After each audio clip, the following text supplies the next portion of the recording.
ও মুসলমান, মুসা আলাইহিস সালাতু ওয়াস সালামের সময়ের একটা ঘটনা বলেই শেষ করছি। মুসা আলাইহিস সালাতু ওয়াস সালামের সময় এক ব্যক্তি অনেক গরিব ছিল, টাকা পয়সা কিছু নাই, অভাবের জিন্দেগি। দুনিয়ায় তার জীবন যাপন করা বড় কষ্টকর হয়ে যাচ্ছে।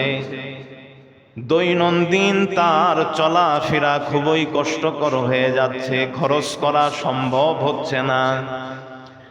ওই ব্যক্তিটা মুসা আলাইহিস সালাতু ওয়াস সালামের কাছে গিয়া বলল, গো আল্লাহর পয়গম্বর, আপনি তো তুর পর্বতে গিয়ে আপনার আল্লাহর সাথে কথা বলেন। ও মুসা, আমি আপনার কাছে একটা জিনিস চাই। আপনি যখন আপনার আল্লাহর সাথে কথা বলার জন্য তুর পাহাড়ে যাইবেন, তখন আমি অধমের কথা আল্লাহর কাছে একটু বইলেন, আল্লাহ যেন আমার যত রিজিক আছে সব জানি একসাথেই দিয়া দেয়। আমার যত রিজিক আছে আমার জানি একসাথে আল্লাহ সব দেয়।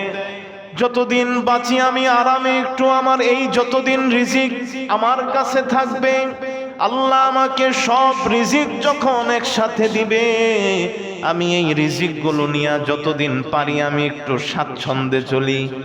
আর এই অভাবের জিন্দেগি ভাল লাগে না। প্রতিদিন চলাফেরা অনেক কষ্ট হয়ে গেছে, চলতেই পারি না, খাইতে পাই না, কত কষ্ট করে জীবন যাপন করছি আমি। এজন্য আল্লাহরে একটু বইলেন, আল্লাহ জানি দয়া কইরা যতদিন আমার রিজিক আল্লাহ রেখা রাখছেন, ওই সব রিজিক জানি আল্লাহ আমার একসাথেই দিয়া দেয়।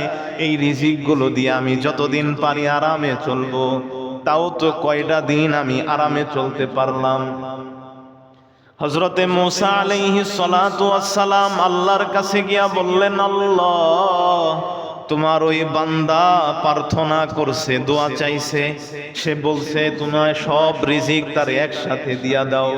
আল্লাহ, যা তুমি রিজিক তার জন্য লিখে রাখছিলা সব রিজিক তুমি তারে একসাথে দিয়া দাও গো আল্লাহ।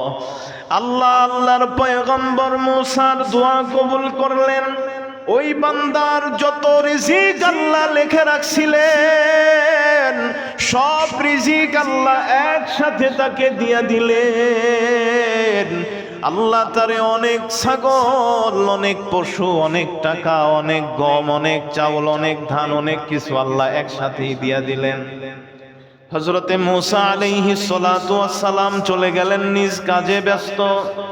1 বছর অতিবাহিত হওয়ার পর মুসা আলাইহিস সালাতু ওয়াস সালামের অন্তরে জাগ্রত হলো, ওই ব্যক্তির জন্য যে দোয়া করছিলাম তার এখন কি অবস্থা এখন তো জানি না, যাই একটু খোঁজ নিয়ে আসি তার কি খবর। হযরতে মুসা আলাইহিস সালাতু ওয়াস সালাম আসলেন, দেখেন এই ব্যক্তির বিশাল এক প্রাসাদ হয়ে গেছে, দালান হয়ে গেছে, অনেক বড় বাড়ি আল্লাহ তাকে দান করছেন, বিশাল এক পাল ছাগল আল্লাহ তারে দান করছেন, তার দস্তরখানাও দেখি অনেক বড়, অনেক প্রশস্ত। সব সময় তার বাড়িতে মেহমান থাকে, তিনি সবাইকেই খাওয়ায়, তিনি মেহমানদেরকে মেহমানদারি করেন, কোনো প্রকার তার আপত্তি নাই। প্রতিনিয়তই প্রতি বেলা সে মেহমানদারি করছেন। তার এত সম্পদ, এত তার মর্যাদা দেখে মুসা আলাইহিস সালাতু ওয়াস সালামের সন্দেহ হলো, আল্লাহ যে তারে এত রিজিক দিছিল সেটা তো এতদিনে শেষ হয়ে যাওয়ার কথা, কিন্তু তারপরেও দেখি শেষ হয় নাই, তার তো আরো বেশি হয়েছে সম্পদ কেন? এজন্য মুসা আলাইহিস সালাতু ওয়াস সালাম তুর পর্বতে গিয়া আল্লাহকে ডাক দিয়া বলে, আল্লাহ, ও আমার প্রভু, তোমার বান্দারে না তুমি একসাথে সব রিজিক দিয়া দিছিলা, এই রিজিক তো এতদিনে শেষ হয়ে যাওয়ার কথা ছিল কিন্তু শেষ হয় নাই। বরং তুমি আরো বাড়াইয়া দিছিল, কেন আরো এত বাড়াইয়া দিছ? আল্লাহ ডাক দিয়া বলে, মূসা, আমি আমার বান্দারে যে রিজিক দিছিলাম, আমার বান্দা সেই রিজিক একা ভোগ করে নাই।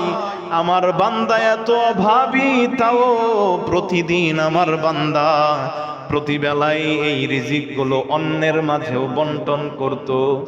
সে দান সদকা করত আমার জন্য। আর আমি আল্লাহ তো বলছি, আমার জন্য যদি কেউ দান করে আমি আল্লাহ তাকে 700 গুণ আমি আল্লাহ বাড়াইয়া দিব।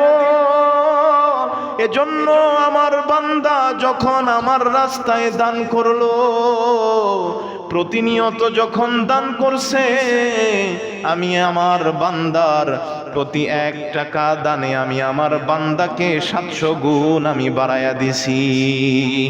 যার কারণে আমার বান্দার আজকে দুনিয়ায় এত সম্মান, এত অর্থ সম্পদ যা তুমি দেখছো।